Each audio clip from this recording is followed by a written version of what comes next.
La notificación apareció en mi pantalla a las 6:47 de la mañana. Fallo crítico del sistema. Servidores de base de datos caídos. Entorno de producción comprometido. Las alertas automáticas inundaban mi teléfono. Ese pitido familiar que había oído 1000 veces en 15 años. Mi café seguía intacto, el vapor subiendo en la silenciosa cocina. Un jueves cualquiera, ya estaría conectado a la red privada virtual, consultando los paneles de monitorización y enviando mensajes al equipo. Llevaba 3 años trabajando desde casa los jueves y los viernes, una pequeña concesión que la empresa hizo cuando amenacé con irme en 2020. Me quedé mirando la pantalla del portátil durante exactamente 11 segundos. Entonces, hice algo que nunca había hecho antes. Lo cerré. ¿Todo bien?, preguntó Sarah desde la puerta, ya vestida para su turno en la clínica. Todo bien, dije. Mi voz sonaba tranquila, casi demasiado tranquila. Solo cosas del trabajo. Ella me conocía mejor que eso. 15 años de matrimonio le permitieron percibir la tensión en mis hombros, la forma en que apretaba la mandíbula cuando me guardaba algo, pero también sabía cuándo no presionar. Chloe aún duerme, dijo, sirviéndose un café. La llevaré al colegio de camino a casa. Asentí, viendo cómo mi teléfono se iluminaba de nuevo. Otra alerta, luego otra. El sistema se estaba colapsando.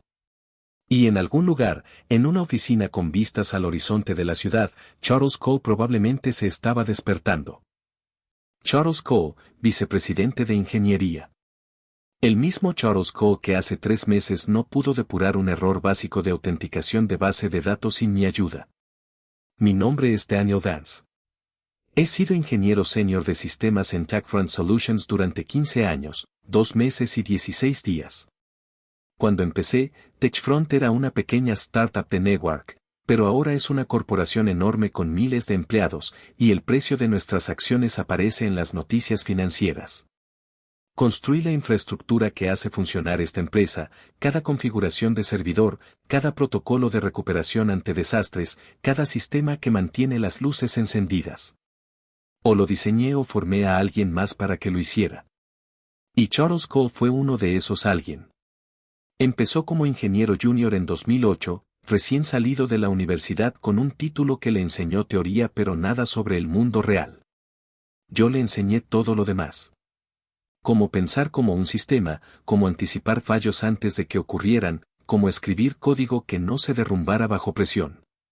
Me quedaba hasta tarde ayudándole a comprender la arquitectura de red y cubría sus errores de principiante, recomendándolo para ascensos. El martes pasado, nos convocaron a una reunión general de la empresa. El director ejecutivo estaba al frente, presentando una presentación de PowerPoint sobre crecimiento y reestructuración. Mi teléfono había estado vibrando toda la mañana con mensajes de colegas preguntándome si iba a obtener el puesto de vicepresidente. Por fin reconocen tu trabajo, escribieron. Mentiría si dijera que no lo esperaba. 15 años de evaluaciones de desempeño perfectas, 3 importantes renovaciones de sistemas que le ahorraron millones a la empresa. Había capacitado a la mitad del departamento de ingeniería. El puesto de vicepresidente tenía sentido. Sentía que me lo había ganado. Entonces, el director ejecutivo pasó a la siguiente diapositiva y el rostro de Charles Cole llenó la pantalla. Únanse a mí para felicitar a nuestro nuevo vicepresidente de ingeniería, anunció el director ejecutivo. El pensamiento innovador y el potencial de liderazgo de Charles lo convierten en la persona ideal para este puesto.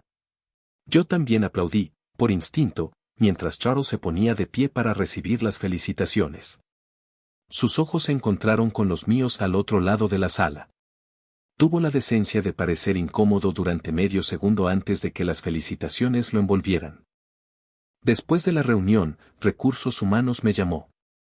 Sandra Miller, del Departamento de Compensación, con una expresión de compasión fingida. Sabemos que aspirabas al puesto de vicepresidente, dijo, deslizando una carpeta sobre el escritorio. Y valoramos enormemente tus contribuciones. Por eso te ofrecemos esta bonificación por permanencia. Abrí la carpeta. $12.000 pagados en 12 meses. $1.000 al mes antes de impuestos por quedarme y seguir haciendo lo que venía haciendo. El salario inicial de Charles como vicepresidente es de $285.000. Sandro continuó como si leyera un guión. Además de opciones sobre acciones y bonificaciones por rendimiento, pero tu puesto es diferente. Tú eres técnico. Él es líder. Propuestas de valor diferentes. Yo lo formé, dije en voz baja. Todavía me hace preguntas cada semana. Y esa mentoría es muy valiosa. Por eso mismo necesitamos que te quedes y lo apoyes en esta transición. Apoyarlo. Las palabras me supieron a cobre en la boca. Firmé los papeles porque no sabía qué más hacer. Regresé a mi escritorio aturdido y encontré en mi bandeja de entrada un correo electrónico de agradecimiento condescendiente de Charles. Durante 3 semanas, lo vi instalarse en su despacho y presentar mis ideas como propias, mientras yo seguía haciendo el trabajo real de mantener la empresa en línea. Hasta esta mañana. La caída del servidor no fue aleatoria. Lo supe por los patrones de error en las alertas. Alguien había implementado un cambio de configuración sin las pruebas adecuadas, probablemente anoche. El tipo de error de principiante que me había pasado 15 años evitando. La historia de TechFront Solutions estaba grabada en cada línea de código que se ejecutaba en esos servidores averiados. Cuando me incorporé, la infraestructura se mantenía unida por cintas virtuales y ilusiones. Con los años, reemplacé los frágiles sistemas heredados con un sólido clúster de bases de datos distribuidas diseñado para escalar. Durante esa transición, desarrollé un conjunto de scripts de recuperación automatizados propios. Lo hice completamente por mi cuenta, en la mesa de mi cocina, usando los recursos de mi ordenador personal. Dediqué cientos de horas a perfeccionar el código, probándolo con fallos simulados y asegurándome de que fuera impecable. Fue mi mayor logro técnico, una obra maestra de la administración de bases de datos. Estos scripts fueron diseñados para detectar automáticamente anomalías de enrutamiento, aislar nodos corruptos y crear bases de datos en buen estado en cuestión de segundos. Reconociendo el valor de mi creación, registré los derechos de autor conforme al título 17 del Código de los Estados Unidos, sección 106. Autoricé a TechFront Solutions a utilizar esta tecnología bajo una licencia limitada y revocable, vinculada a mi situación laboral activa y a mi puesto como administrador principal de bases de datos. Cuando la empresa creció y el equipo directivo cambió, comenzaron a considerar los scripts de la base de datos como un activo propio, olvidando quién era el verdadero propietario de la propiedad intelectual. Para asegurar su control, Charles Cole cometió una imprudencia desesperada. Temiendo que renunciara y revocara la licencia del software al no ser ascendido a vicepresidente, Charles falsificó documentos de la empresa. Creó un contrato de cesión de propiedad intelectual falsificado, copiando mi firma de antiguas evaluaciones de desempeño, y lo presentó a la base de datos legal corporativa para simular que yo había transferido todos mis derechos a TechFront Solutions. Descubrí esta falsificación hace apenas 3 días al revisar los registros de acceso a la base de datos para verificar el cumplimiento de las normas de seguridad. Según el artículo 470 del Código Penal de California, cualquier documento falsificado es nulo de pleno derecho, lo que significa que carece de validez legal desde el principio. Al presentar este documento falsificado, Charles cometió un delito grave, y la empresa ahora utilizaba mi software protegido por derechos de autor sin una licencia válida. Mientras estaba sentado a la mesa de la cocina, viendo cómo mi teléfono vibraba sin parar a medida que se extendía la interrupción del servidor, Chloe apareció en la puerta de la cocina con su mochila ya puesta. Tenía 12 años, era inteligente y observadora. «Papá, te ves diferente», dijo, inclinando la cabeza. «Solo estaba pensando en un problema del trabajo, cariño», respondí. «¿Se ha roto algo?», preguntó. «Sí», dije. «Pero esta vez no es mi trabajo arreglarlo». Mi teléfono volvió a iluminarse sobre la encimera de granito, vibrando contra la piedra pulida. Otra llamada perdida de Charles Cole, seguida inmediatamente por una alerta de texto automática que indicaba que la sincronización de la base de datos principal había fallado por completo. Dejé el teléfono boca abajo, negándome a que el ruido digital interrumpiera mi mañana. Sarah me miró cuando entró a buscar sus llaves. Sabía de la tensión en la oficina, de las noches en vela, del estrés que se había colado en nuestro hogar en los últimos años. Me había visto cancelar vacaciones familiares y faltar a las obras de teatro escolares para salvar a la empresa de sus propios errores de ingeniería. ¿Te están llamando?, preguntó. Sí, dije. Pero no contesto. Asintió lentamente, con una leve sonrisa en el rostro. Bien. Ya les has dado suficiente. Que tengas un buen día en la escuela, Chloe, dije, abrazando a mi hija. Que tengas un buen día, papá, gritó mientras ella y Sarah salían por la puerta. La casa quedó en silencio, con esa calma matutina de entre semana. Me serví otra taza de café, sintiendo una extraña sensación de ingravidez. Durante 15 años, mi vida había estado marcada por la constante amenaza de una caída del servidor. Había vivido en un estado de alerta perpetua, esperando que la alarma sonara a cualquier hora del día o de la noche. Ahora la alarma sonaba más fuerte que nunca, pero no corría a apagar el fuego. Pensé en las veces que había trabajado 18 horas seguidas, en las vacaciones truncadas, en las fiestas de cumpleaños perdidas. Pensé en el director ejecutivo elogiando el potencial de liderazgo de Charles Cole mientras Sandra me ofrecía una bonificación de retención de $12,000. El teléfono sonó a las 7:58 de la mañana. Lo dejé sonar. Volvió a sonar a las 8. En 3 minutos, lo ignoré. A las 8:15, apareció un mensaje de texto de Charles Cole en la pantalla de bloqueo. Daniel, estoy viendo alertas críticas, ¿estás al tanto? Necesito una actualización de estado lo antes posible. No respondí. A las 9 de la mañana, tenía 6 llamadas perdidas de Charles, 3 del director de tecnología y 2 de Sandra Mellor de recursos humanos. Incluso mi correo electrónico personal tenía un mensaje de Joan Patterson de contabilidad pidiendo ayuda. El sistema de mensajería de la empresa era un caos, pero yo permanecí sentada en la mesa de la cocina, tomando mi café y viendo cómo el sol de la mañana iluminaba el jardín. A las 9:47 de la mañana, sonó el timbre.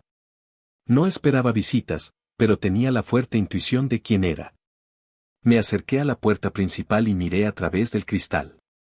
Charles Cole estaba de pie en mi porche, con el abrigo desabrochado, pálido y desaliñado.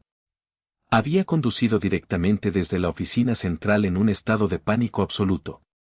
Abrí la puerta, pero me quedé en el umbral, bloqueando la entrada.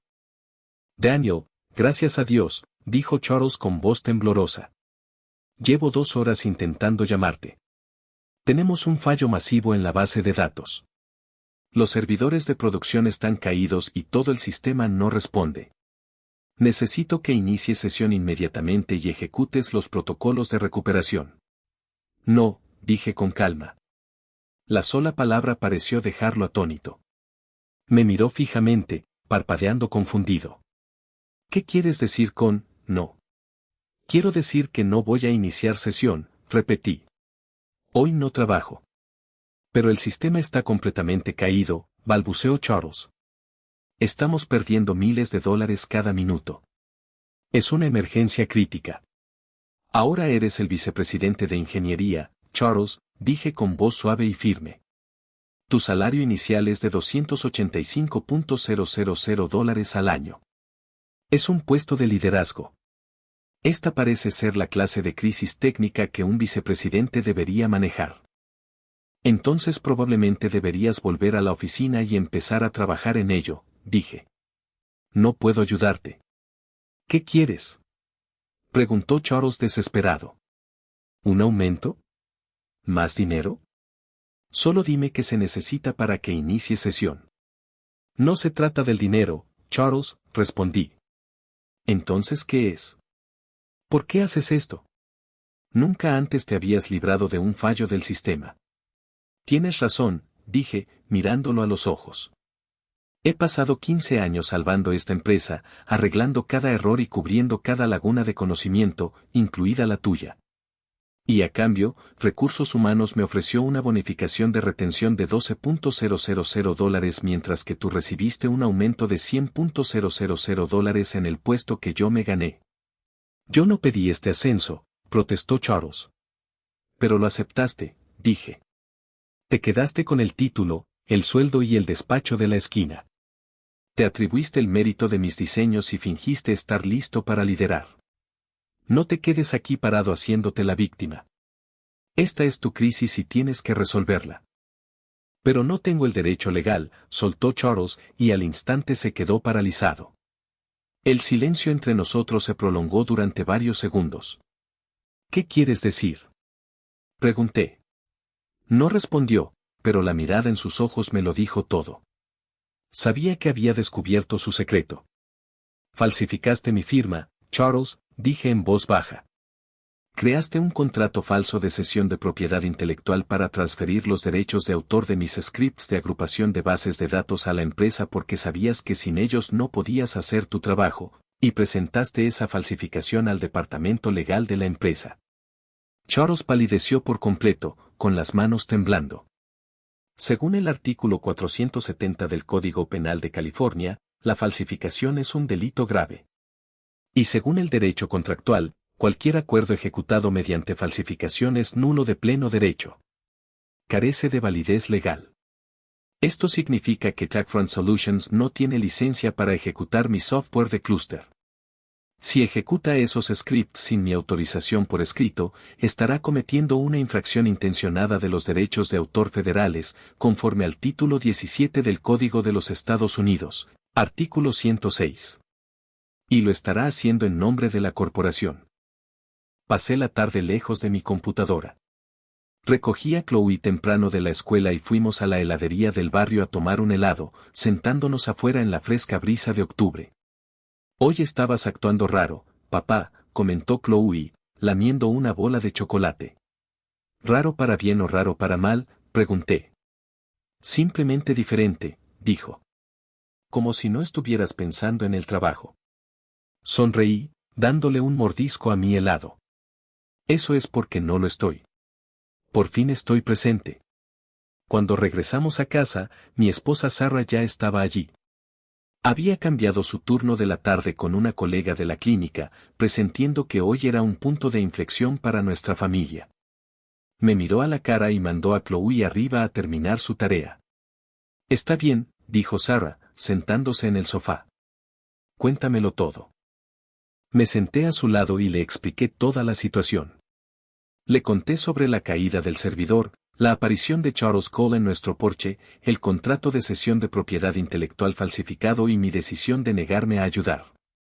Le expliqué las implicaciones legales del artículo 470 del Código Penal de California y la nulidad de pleno derecho del documento falsificado, lo que dejaba a la empresa vulnerable a cargos federales por infracción de derechos de autor según el título 17, sección 106. Le dije que, al negarme a iniciar sesión, estaba obligando a la empresa a afrontar la realidad de sus decisiones. ¿Cuánto les está costando esto?, preguntó Sarah. Cientos de miles de dólares por cada hora que la base de datos principal permanece inactiva, dije. Si no pueden restaurar los sistemas para mañana, el daño financiero total podría superar los $2 millones. ¿Y usted podría arreglarlo?, preguntó. Sí, podría restaurar el clúster en unos 45 minutos, admití. Pero no lo haré. Sarah asintió lentamente, extendiendo la mano para colocar la suya sobre la mía. Bien, dijo. Me sorprendió. No te preocupa mi seguridad laboral, Daniel. Te he visto sacrificar tu salud, tu tiempo con la familia y tu tranquilidad durante 15 años, dijo con la voz cargada de emoción. Te he visto trabajar durante las vacaciones, perderte cenas y quedarte frente a la computadora hasta altas horas de la noche. Tenemos ahorros suficientes para vivir cómodamente durante años, y tus habilidades son muy solicitadas. Si finalmente estás defendiendo tus derechos, te apoyo al 100%. Escuchar sus palabras fue como quitarme un gran peso de encima. Había pasado 15 años cargando con el peso de ser el ingeniero confiable que nunca podía decir que no, temiendo que toda la empresa se derrumbara si me ausentaba. Ahora me daba cuenta de que el apoyo de mi familia era la única validación que realmente necesitaba. Pasamos la noche juntos cocinando una cena de verdad y jugando a juegos de mesa con Chloe, completamente desconectados del caos corporativo. Mi teléfono permaneció en silencio sobre la encimera de la cocina, aunque la pantalla se iluminaba repetidamente con las notificaciones entrantes. El viernes por la mañana amaneció con un hermoso cielo otoñal despejado. Me desperté naturalmente a las 7:15 sin el estridente sonido de una alarma. Bajé las escaleras y encontré a Sarah haciendo tortitas, una tradición que solemos reservar para cumpleaños y festivos. ¿Qué estamos celebrando?, le pregunté, abrazándola. Tu libertad, sonrió. Revisé mi teléfono personal después del desayuno. Había 23 llamadas perdidas y 47 correos electrónicos sin leer. El correo más reciente era de Charles Cole, enviado a las 11:47 de la noche anterior. Era una sola línea de texto: seguimos sin servicio. Llevaban más de 16 horas luchando contra la caída de la base de datos y aún no habían encontrado una solución. Un problema que yo podría haber resuelto antes del almuerzo se había convertido en un desastre de la noche a la mañana, dejando al descubierto la completa falta de conocimientos técnicos del departamento de ingeniería. A las 8:30 de la mañana, mientras llevaba a Chloe a su escuela secundaria, Sandra Mellor de Recursos Humanos me llamó. Dejé que saltara el buzón de voz. Volvió a llamar inmediatamente y luego una tercera vez. Después de dejar a Chloe y verla entrar sana y salva al edificio, finalmente contesté la cuarta llamada. Daniel, gracias a Dios, dijo Sandra con la voz tensa por el estrés. Necesitamos que vengas a la oficina inmediatamente. El director ejecutivo ha liberado su agenda para reunirse contigo. No es necesario, dije con calma. Hoy tengo programado trabajar desde casa y no estoy disponible. Daniel, debemos ser profesionales, suplicó. La empresa se enfrenta a importantes pérdidas financieras y daños a su reputación. Nuestros clientes se quejan y la junta directiva exige respuestas. Lo entiendo, respondí. Pero esta es una crisis técnica, y como me explicaste, mi función es estrictamente técnica, no de liderazgo. Esto parece un problema de liderazgo que debería resolver el vicepresidente de ingeniería. Hubo un largo silencio en la línea. Colgué antes de que pudiera responder, sintiendo una descarga de adrenalina. Pasé el viernes actualizando mi perfil profesional y contactando agencias de reclutamiento. En cuestión de horas, 3 reclutadores diferentes me contactaron con consultas urgentes. Un competidor me ofreció programar una entrevista para un puesto con un salario base inicial de $200,000, con total flexibilidad para trabajar en remoto y excelentes beneficios. Mis 15 años de experiencia habían forjado una reputación que hablaba por sí sola. El viernes por la noche, revisé mi correo electrónico del trabajo por última vez. Encontré un mensaje de Joanne Patterson, la contadora principal, expresando su discreto apoyo y afirmando que muchos empleados sabían que había sido tratado injustamente. También había un correo electrónico de Charles Cole enviado a todo el departamento anunciando que los sistemas finalmente se habían restablecido a las 3:47 de la tarde después de 30 horas de inactividad, con la ayuda de consultores externos. La interrupción les había costado caro, pero finalmente habían vuelto a estar en línea sin mi ayuda. Esto es insubordinación, declaró Graham Stone, golpeando la mesa con la mano.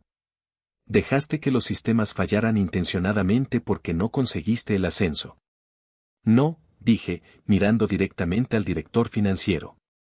Simplemente me negué a desempeñar las funciones de vicepresidente de ingeniería mientras cobraba el sueldo de ingeniero senior de sistemas y me ofrecían una ridícula bonificación de retención de $12,000. Pero, más importante aún, la empresa no tenía derecho legal a ejecutar el software de recuperación de la base de datos en mi ausencia. Todas las miradas en la sala se dirigieron hacia mí. ¿De qué estás hablando?, preguntó George Wright, frunciendo el ceño. Los scripts de agrupación de bases de datos que restauraron los sistemas son de mi propiedad intelectual, expliqué. Los creé antes de empezar a trabajar aquí y registré los derechos de autor conforme al título 17 del Código de los Estados Unidos, sección 106. Otorgué a TechFront Solutions una licencia revocable para su uso. Para justificar su ascenso y mantener esos scripts en la empresa, Charles Cole falsificó mi firma en un contrato de cesión de propiedad intelectual y lo subió a la base de datos corporativa. Tengo los registros digitales que prueban la falsificación. Según el artículo 470 del Código Penal de California, la falsificación es un delito penal, lo que invalida dicho contrato desde el principio. Carece de validez legal. George Ratt se volvió hacia Charles, cuyo rostro se había puesto completamente blanco. ¿Es cierto?, preguntó George. Charles abrió la boca, pero no emitió ningún sonido. Simplemente bajó la mirada hacia la mesa, confirmando su culpabilidad. Si Jack France Solutions ejecuta mis scripts patentados sin mi consentimiento, la corporación está cometiendo una infracción federal deliberada de derechos de autor, continué, dirigiéndome al director ejecutivo. Y Charles Cole es culpable de falsificación de documentos. Ya he consultado con un abogado laboral. Si no resolvemos esto hoy, presentaré una demanda formal por derechos de autor ante un tribunal federal y denunciaré la falsificación a las autoridades. La sala quedó sumida en un silencio atónito. Sandra Mellor tomaba notas mientras Graham Stone calculaba las consecuencias legales. George Ratt me observó con una mirada calculadora. ¿Cuáles son tus condiciones, Daniel?, preguntó. Quiero el puesto de Charles Cole, dije con voz firme. Quiero el título de vicepresidente de ingeniería, con efecto inmediato.